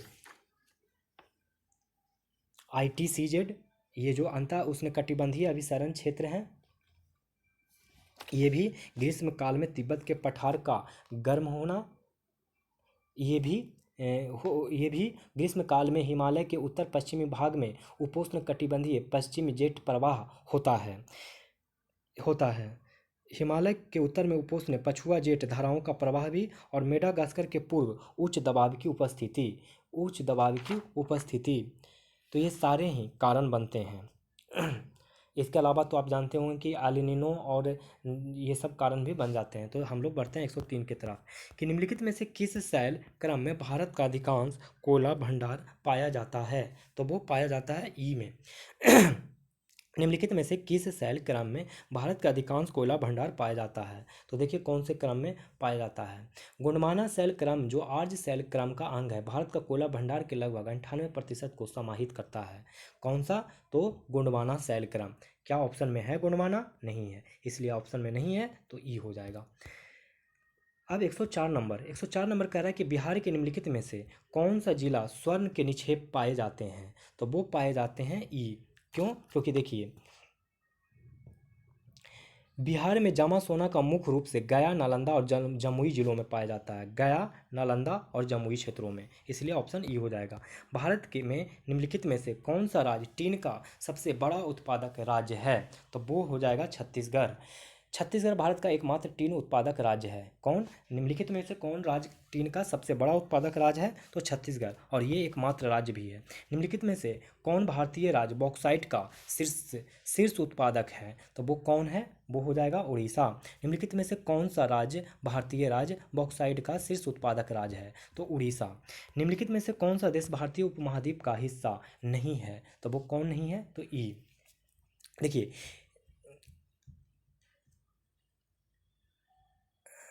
भारतीय उपमहाद्वीप में खुद भारत तो हो ही गया, नेपाल भी आता है, बांग्लादेश भी आता है, पाकिस्तान भी आता है, बांग्लादेश पाकिस्तान भी आता है, भूटान, श्रीलंका और मालदीव आता है। भूटान, श्रीलंका, मालदीव सब शामिल हो जाते हैं। मालदीव भी आता है। मालदीव, तो कितने देश का नाम बताया? भारत, नेपाल, बांग्लादेश, पाकिस्तान, भूटान, श्रीलंका और मालदीव, ये सारे के सारे भारतीय उपमहाद्वीप में आते हैं। बिहार का राज्य पक्षी कौन सा है? बिहार का राज्य पक्षी कौन सा है? घरेलू गोरैया। बिहार का राज्य पक्षी कौन सा है? घरेलू गोरैया। निम्नलिखित में से किसे बारानी कृषि के रूप में भी जाना जाता है? बारानी कृषि के रूप में वर्षा आधारित कृषि को जाना जाता है। वर्षा आधारित कृषि को बारानी कृषि के रूप में जाना जाता है। जब वर्षा जल फसलों के लिए आर्द्रता का एकमात्र स्रोत हो तो इसे वर्षा आधारित कृषि कहा जाता है। ये वर्षा आधारित कृषि कहा जाता है। वर्षा आधारित कृषि किसे कहा जाता है? कि जब वर्षा जल फसलों के लिए आर्द्रता का एकमात्र स्रोत हो तो इसे वर्षा आधारित कृषि कहा जाता है। इसे उत्तरी पंजाब में बारानी कृषि के रूप में जाना जाता है। बारानी कृषि कहाँ जाना जाता है? तो पंजाब में। 110 नंबर क्वेश्चन देखते हैं। 110 नंबर क्वेश्चन कह रहा है कि भारतीय मानक समय रेखा गुजरती है, तो ये कहाँ से होके गुजरती है? तो इसका आंसर क्या हो जाएगा? 110 का आंसर हो जाएगा सी, मिर्ज़ापुर से। भारतीय समय रेखा जो कि 82.5 डिग्री है। कितना डिग्री है? 82.5 डिग्री पूर्वी देशांतर पर। यह काल्पनिक रेखा है जो उत्तर प्रदेश में इलाहाबाद के निकट मिर्ज़ापुर से होकर गुजरती है। मिर्ज़ापुर से होकर गुजरती है, ठीक ना। आगे 111 नंबर, भारत के निम्नलिखित में से कौन सी नदी भ्रंश घाटी से होकर बहती है? तो इसका आंसर ई हो जाएगा, क्योंकि देखिए भारत में जो भ्रंश घाटी होकर बहने वाली नदियाँ कौन से हैं? तो नर्मदा हैं, दामोदर हैं, नर्मदा हैं, दामोदर हैं, और कौन से हैं? ताप्ती भी है। नर्मदा, ताप्ती, दामोदर है, इसीलिए इनको भ्रंश घाटियों के नाम से जाना जाता है। माही नदी भी भ्रंश घाटियों से होकर बहती है, लेकिन वह विभिन्न श्रेणियों के बीच से बहती है। तो नर्मदा, दामोदर और ताप्ती, ये तीनों नदियाँ भ्रंश घाटी है। अच्छा, भ्रंश घाटी एक भूगर्भिक भ्रंश या दरार से उत्पन्न होती है, जो कई उच्च भूमियों या पर्वत श्रृंखलाओं के बीच स्थित एक रैखिक निम्न भूमि होती है। चलिए 112 नंबर देख लेते हैं कि बिहार का सबसे लंबा राष्ट्रीय मार्ग कौन सा है? तो ये है नेशनल हाईवे 31। National highway 31। जबकि सबसे छोटा राष्ट्रीय राजमार्ग अगर पूछा जाए तो बताइएगा नेशनल हाईवे 727 ए सबसे छोटा राजमार्ग है, जो केवल 4.5 किलोमीटर का है। लेकिन ये जो नेशनल हाईवे 31 है वो 415 किलोमीटर का है। 415 किलोमीटर का है। 415 किलोमीटर का नेशनल हाईवे 31 बिहार का सबसे लंबा राजमार्ग। और 727 ए जो कि 4.5 किलोमीटर का है, जो सबसे छोटा राष्ट्रीय राजमार्ग है। लोनार झील भारत के किस राज्य में स्थित है? तो महाराष्ट्र में। लोनार झील भारत के किस राज्य में स्थित है? तो महाराष्ट्र में। निम्नलिखित में से कौन सा भारत के सबसे युवा पर्वत श्रृंखला है? तो ये तो बहुत ही आसान क्वेश्चन है, हिमालय। निम्नलिखित में से कौन भारत की सबसे युवा पर्वत श्रृंखला है? तो हिमालय।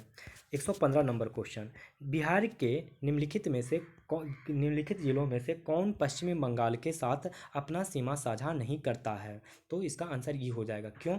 क्योंकि देखिए क्वेश्चन कह रहा है कि बिहार के निम्नलिखित जिलों में से कौन पश्चिम बंगाल के साथ अपनी सीमा साझा नहीं करता है? तो भागलपुर और नालंदा, ये दोनों ही जो जिला हैं वो पश्चिम बंगाल के साथ सीमा साझा नहीं करता है, क्योंकि पश्चिम बंगाल से मात्र 3 जिला साझा करता है, किशनगंज, पूर्णिया और कटिहार। किशनगंज, पूर्णिया और कटिहार पश्चिम बंगाल के साथ सीमा साझा करता है। बिहार की सबसे ऊंची चोटी किस जिले में स्थित है? तो वो है पश्चिमी चंपारण में। बिहार की सबसे ऊंची चोटी किस जिले में स्थित है? पश्चिमी चंपारण में। 2011 के जनगणना के अनुसार बिहार में सर्वाधिक जनसंख्या वृद्धि दर वाला जिला कौन सा है? तो वो है मधेपुरा। 2011 की जनगणना के अनुसार बिहार में सर्वाधिक जनसंख्या वृद्धि दर वाला जिला कौन सा है? तो मधेपुरा। अब देखते हैं 118 नंबर क्वेश्चन, फसल पैटर्न के आधार पर बिहार में कितने प्रकार के चावल उगाए जाते हैं? तो वो उगाए जाते हैं 3 प्रकार के चावल। कौन से? तो अगहनी धान, गर्मा धान, बोरो धान, गर्मा धान और अगहन धान, बोरो धान और गर्मा धान, ये 3 प्रकार के चावल के प्रकार उगाए जाते हैं बिहार में। भारत की कुल जनसंख्या में कितने प्रतिशत आबादी बिहार में निवास करती है? इसका आंसर क्या हो जाएगा? इसका आंसर 8.6%। भारत की कुल जनसंख्या में कितने प्रतिशत आबादी बिहार में निवास करती है? 8.6%। बिहार के निम्नलिखित जिलों में किसकी शहरी आबादी सबसे कम है? तो शिवहर। बिहार के निम्नलिखित जिलों में किसकी शहरी आबादी सबसे कम है? शिवहर। अगला क्वेश्चन, निम्नलिखित में से कौन भारत का वर्तमान महारजिस्ट्रार एवं जनगणना आयुक्त है? तो वो कौन है? वो है विवेक जोशी। निम्नलिखित में से कौन भारत का वर्तमान महारजिस्ट्रार एवं जनगणना आयुक्त हैं? तो विवेक जोशी। जनगणना 2011 का नारा क्या था? जनगणना 2011 का नारा हमारी जनगणना हमारा भविष्य था। जनगणना 2011 का नारा क्या था? तो हमारी जनगणना हमारा भविष्य। जनगणना 2011 के अनुसार भारत के निम्नलिखित में से किस केंद्र शासित प्रदेश की जनसंख्या घनत्व न्यूनतम थी? तो वो थे अंडमान निकोबार द्वीप समूह। जनगणना 2011 के अनुसार भारत के निम्नलिखित में से किस केंद्र शासित प्रदेश की जनसंख्या घनत्व न्यूनतम है? तो वो था अंडमान निकोबार द्वीप समूह। अंडमान निकोबार और द्वीप समूह। अगला सवाल, पृथ्वी शिखर सम्मेलन का आयोजन किया गया था? तो ये आयोजन किया गया था वर्ष 1992 में। पृथ्वी शिखर सम्मेलन का आयोजन किया गया था वर्ष 1992 में। विश्व पर्यावरण दिवस 2020 की थीम क्या थी? तो वो थीम क्या थी? जैव विविधता का जश्न मनाएं। जैव विविधता का जश्न मनाएं। विश्व पर्यावरण दिवस 2020 का थीम क्या था? तो जैव विविधता का जश्न मनाएं। नारगोन कराबाख क्षेत्र निम्नलिखित में से किस देश के बीच एक विवादित क्षेत्र है? तो वो है आर्मेनिया और अजरबैजान। नागोर्नो कराबाख क्षेत्र किस निम्नलिखित में किस देश के बीच है? तो आर्मेनिया और अजरबैजान के बीच में। गंगा नदी को भारत के राष्ट्रीय नदी कब घोषित किया गया था? तो वो घोषित किया गया था 4 नवंबर 2008 को। 4 नवंबर 2008 को गंगा नदी को भारत का राष्ट्रीय नदी कब घोषित किया गया? तो 4 नवंबर 2008 को। डोबरा चांठी निलंबन पुल जिसका हाल ही में उद्घाटन किया गया किस राज्य में स्थित है? तो वो है उत्तराखंड में। डोबरा चांठी निलंबन पुल जिसका हाल ही में उद्घाटन किया गया किस राज्य में स्थित है? तो उत्तराखंड में। निम्नलिखित में से किस बायोस्फीयर रिजर्व को वर्ष 2020 में यूनेस्को को मैन एंड बायोस्फीयर रिजर्व कार्यक्रम में शामिल किया गया? तो वो किया गया पन्ना बायोस्फीयर रिजर्व को। निम्नलिखित में से किस बायोस्फीयर रिजर्व को वर्ष 2020 में यूनेस्को के मैन एंड बायोस्फीयर रिजर्व कार्यक्रम में शामिल किया गया? तो पन्ना बायोस्फीयर रिजर्व। यह संरक्षित क्षेत्र केरल के दक्षिण पश्चिम घाटों में स्थित है। विश्व का सबसे बड़ा और सबसे पुराना सागौन का वृक्ष यहीं पर है। यहाँ पर पाए जाने वाले जंतु वर्ग में नीलगिरी बूढ़ कबूतर भी शामिल है। यह संरक्षण क्षेत्र है। यह संरक्षण क्षेत्र परिम्बिकुलम टाइगर रिजर्व में है। यह संरक्षित क्षेत्र केरल के दक्षिण पश्चिम घाटों में स्थित है। विश्व का सबसे बड़ा और सबसे पुराना सागौन का वृक्ष यहीं पर है। यहाँ पाए जाने वाले जंतु वर्ग में नीलगिरी बूढ़ कबूतर भी शामिल है। यह संरक्षण क्षेत्र है परम्बिकुलम टाइगर रिजर्व का। निम्नलिखित में से किस राज्य ने भारत में पहला लाइकेन गार्ड विकसित किया है? तो वो विकसित किया है उत्तराखंड ने। निम्नलिखित में से किस राज्य ने भारत का पहला लाइकेन गार्डन विकसित किया है? तो उत्तराखंड ने। 132 नंबर क्वेश्चन। 132 नंबर क्वेश्चन कह रहा है कि निसर्ग क्यार और महानाम है। निसर्ग क्यार और महानाम है। किसका महानाम है? तो ये आंसर हो जाएगा चक्रवातों के। निसर्ग क्यार और महा किसका नाम है? तो चक्रवातों के। निसर्ग अरब सागर में उत्पन्न हुआ और महाराष्ट्र गोवा और गुजरात को प्रभावित किया। निसर्ग कहाँ उत्पन्न हुआ? तो अरब सागर में। किसको प्रभावित किया? तो महाराष्ट्र गोवा गुजरात को। और क्यार क्यार क्यार कहाँ उत्पन्न हुआ? तो क्यार उत्पन्न हुआ मध्य अरब सागर में ही उत्पन्न हुआ, लेकिन पूर्व मध्य अरब सागर में हुआ। और सोमालिया, यमन, ओमान और भारत का पश्चिमी भाग को प्रभावित किया। कहाँ कहाँ? सोमालिया, यमन, ओमान और भारत के पश्चिमी भाग को प्रभावित किया। अब महाचक्रवात इसकी उत्पत्ति भी अरब सागर में ही हुई और इसने ओमान, श्रीलंका, मालदीव, पश्चिमी और दक्षिण भारत को प्रभावित किया। अगला सवाल, निम्नलिखित में से कौन भारत में स्थानीय और लुप्तप्राय वनस्पतियों के संरक्षण पर एक रिपोर्ट जारी करने वाला पहला केंद्र शासित प्रदेश बना? तो वो बन गया उत्तराखंड। निम्नलिखित में से कौन भारत में स्थानिक और लुप्तप्राय वनस्पतियों के संरक्षण पर एक रिपोर्ट जारी करने वाला पहला राज्य केंद्र शासित प्रदेश बना? उत्तराखंड। हाल ही में निम्नलिखित में से किस देश ने राष्ट्रीय स्मारकों को क्षति पहुंचाने वालों के खिलाफ मुकदमा चलाने का प्रावधान किया? तो वो प्रावधान किया संयुक्त राज्य अमेरिका। हाल ही में निम्नलिखित में से किस देश ने राष्ट्रीय स्मारकों को क्षति पहुंचाने वालों के खिलाफ मुकदमा चलाने का प्रावधान किया? तो संयुक्त राज्य अमेरिका। आक्रामक प्रजाति चारू मुसेल जो कि स्थानिक प्रजाति विविधता के लिए गंभीर खतरा है, निम्नलिखित में से किस भारतीय राज्य में तेजी से फैल रही है? तो वो फैल कहाँ रही है?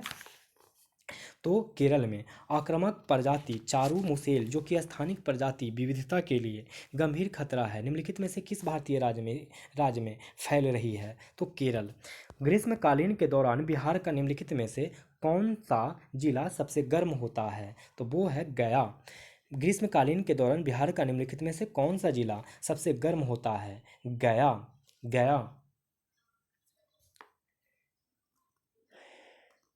यहाँ मई में ना 45 डिग्री सेल्सियस तक पहुँच जाता है, जबकि इस माह का औसत तापमान 32 डिग्री सेल्सियस होता है। बिहार में मई सबसे गर्म माह होता है, जबकि जून में दिन लंबे होते हैं। हम देखेंगे अब 137 नंबर। ग्रेट विक्टोरिया निम्नलिखित में से किस देश में स्थित है? तो ग्रेट विक्टोरिया ऑस्ट्रेलिया में स्थित है। ग्रेट विक्टोरिया मरुस्थल कहाँ स्थित है? तो ऑस्ट्रेलिया में स्थित है, जो कि ऑस्ट्रेलिया का सबसे बड़ा मरुस्थल भी है।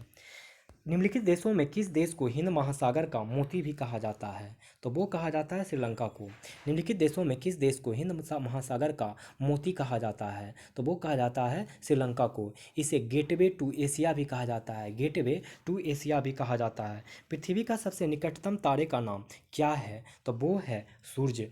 पृथ्वी के सबसे निकटतम तारे का नाम क्या है? सूर्य। एनु जनजाति निम्नलिखित में से किस देश में पाई जाती है? वो पाई जाती है जापान। एनु जनजाति निम्नलिखित में से किस देश में पाई जाती है? जापान। निम्नलिखित में से कौन सा एक देश प्राकृतिक रबड़ का सबसे बड़ा उत्पादक है? तो वो है थाईलैंड। निम्नलिखित में से कौन सा एक देश प्राकृतिक रबड़ का सबसे बड़ा उत्पादक देश है? तो थाईलैंड। भारत में कौन सा राज्य यूरेनियम का सबसे बड़ा उत्पादक है? तो वो उत्पादक है आंध्र प्रदेश। भारत में कौन सा राज्य यूरेनियम का सबसे बड़ा उत्पादक है? आंध्र प्रदेश। निम्नलिखित में से कौन सा भारत का पहला जैविक राज्य है? तो वो है सिक्किम।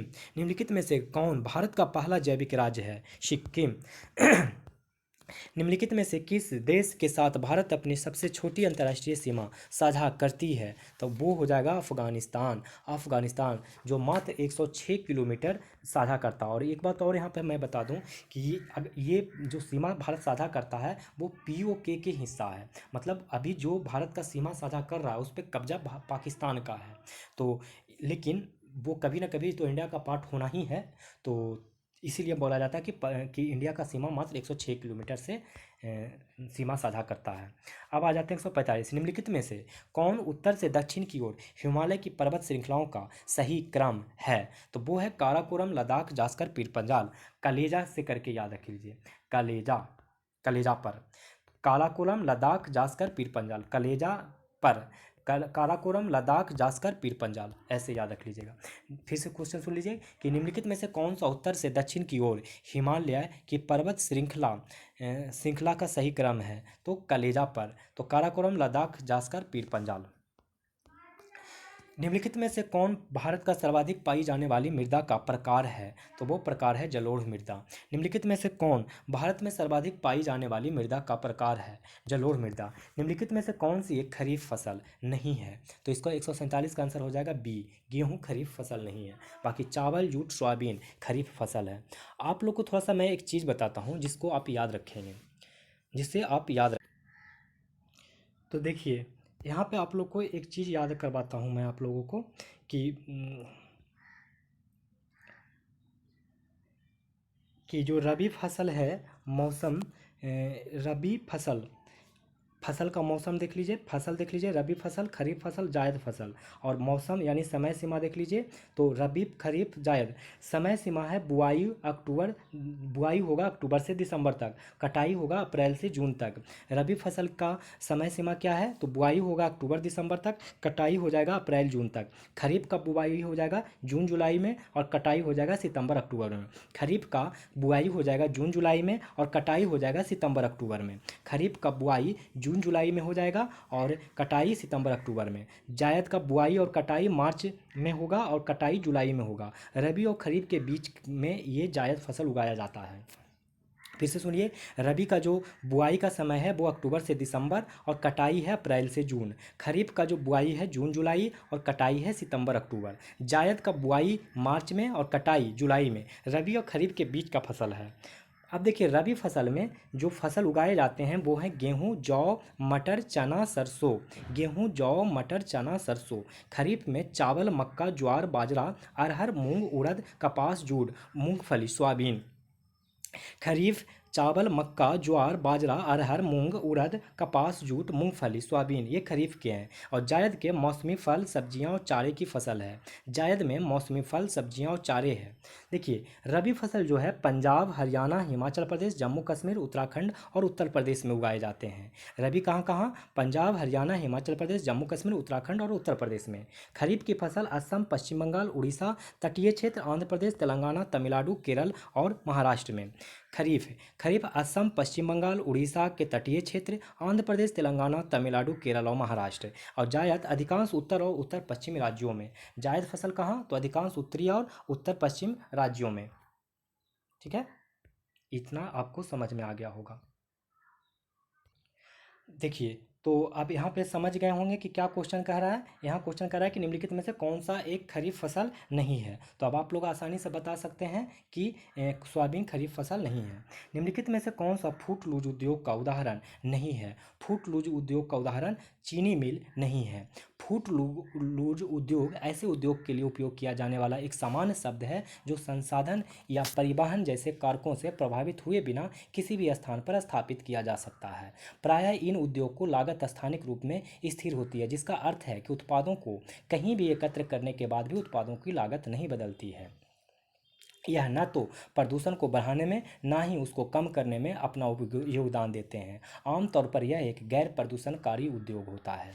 ठीक है। Diamond cutting and designing. Diamond cutting and designing computer manufacturing एवं स्मार्टफोन मैन्युफैक्चरिंग या assembling, information technology service, precision equipment, घड़ियाँ इत्यादि फुटलाज उद्योग के उदाहरण हैं। तो कंप्यूटर विनिर्माण, स्मार्टफोन के असेंबली, घड़ी विनिर्माण ये सब फुटलोज उद्योग हैं। इससे ना तो पर्यावरण का क्षति होता है, ना ही इससे सुधार होता है। निम्नलिखित में से कौन सी नदी बिहार के मैदान को दो शाखाओं में विभाजित करती है। यह आसान क्वेश्चन है, गंगा। आसान क्वेश्चन क्या है? गंगा। बिहार निम्नलिखित में से कौन सी नदी बिहार के मैदान को दो शाखाओं में विभाजित करती है? गंगा।